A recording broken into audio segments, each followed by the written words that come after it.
that flash, same again. You still have proper teeth, haven't There were 18 players who might never have got changed in the first team dressing room. It's only 2 yards down the corridor sort of thing. And once you'd got into that first team dressing room, you'd made it sort of thing. That was it. Absolutely, but the opposite was also true. If you hadn't made it into the first team dressing room and one day walked in and got changed in the first team dressing room, when you came back, all your clothes were in that bath. Because the people would say, oh no, you don't deserve, you change in that room, not in this room.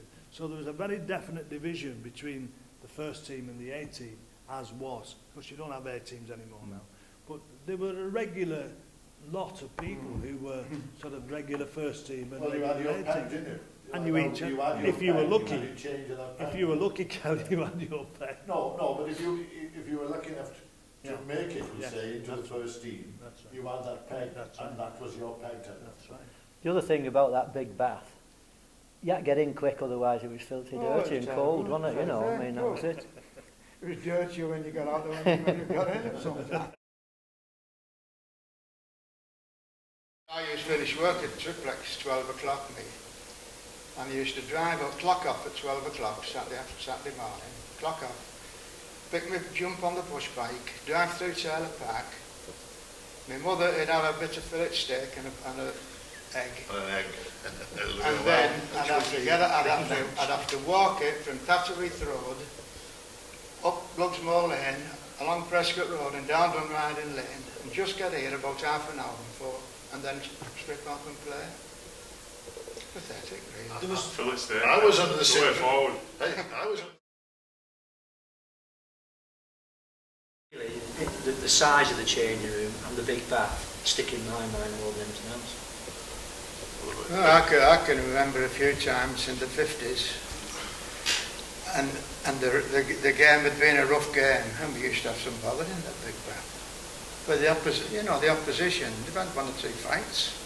It was terrible. I'm quite pleasantly surprised.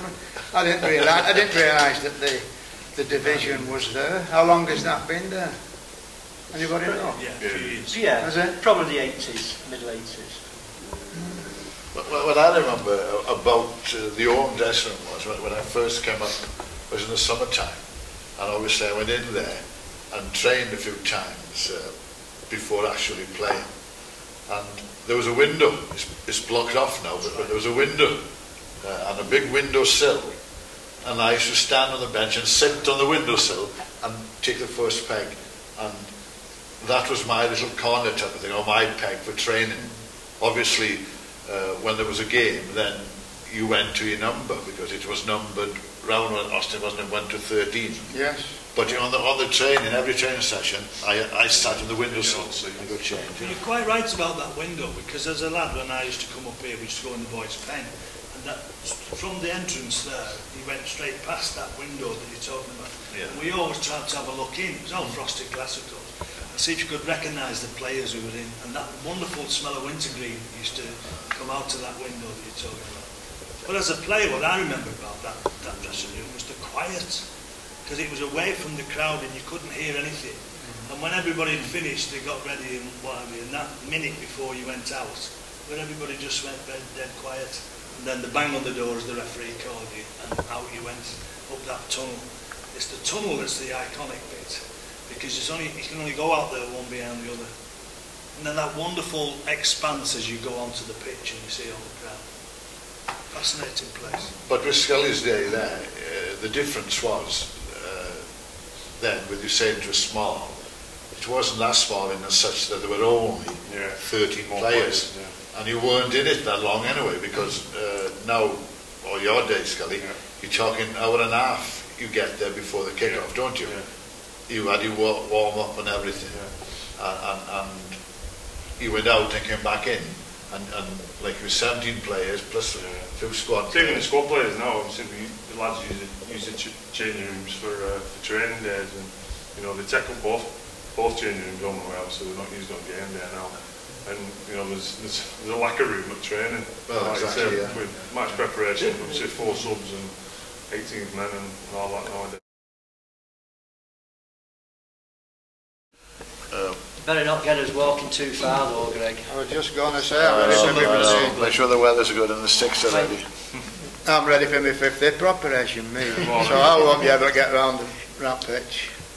I might get to 25-yard line.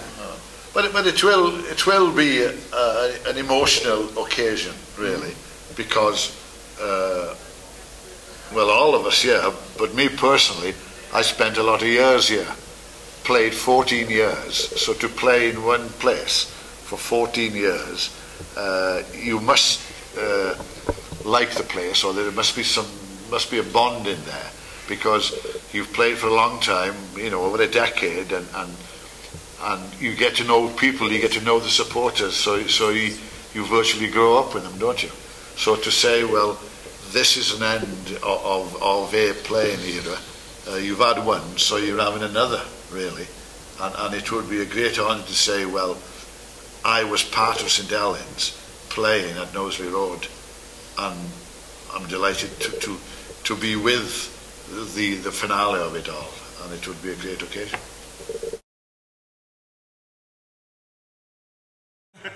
Greg was just asking me where my picture is, I just said, no, it's not up there. Well, the regulations hardly allow entry in the Hall of Fame, because the regulations says that it used to say you had to be finished 10 years before you could get in the Hall of Fame. At the moment, that's probably down to 5 years. You've got to be a great player, which Paul obviously is, and you've got to play for quite a long time for St.Helens, which he obviously has. So I imagine that sometime in the future he can look forward to having his picture in the Hall of Fame, but not this one. Jeff, you give every player as they finish at St.Helens, they get an invitation to join the past players. Now we do. Yeah. So they become like an automatic. It's an automatic member. Whether they use. So you're a member now. Of the Oh no, you give me my card. Yeah, you got your card. Have you paid your subs? I've got my pass. Have you paid your subs? £2 life membership won't keep. What I would like to say, while Paul's here, is that, you know, people like us who have been in the past players for the last 31 years are looking forward to the opportunity of a new set of players actually taking it on. And the new set of players, perhaps led by people like you, Paul, who will then decide what it is that you want to do as a... Because in the new stadium, the new stadium, the different activities. Exactly. But this is the point, or the importance of it really is, because a lot of the people who's in the Hall of Fame have created this atmosphere this year at Knowsley Road, and that's the importance of it. So this is the challenge to the present players really, so that they work and create their atmosphere into the new stadium, so that they can carry on the Hall of Fame, because you've got Ellaby here, and you've got Harry Cook, who was chairman for years.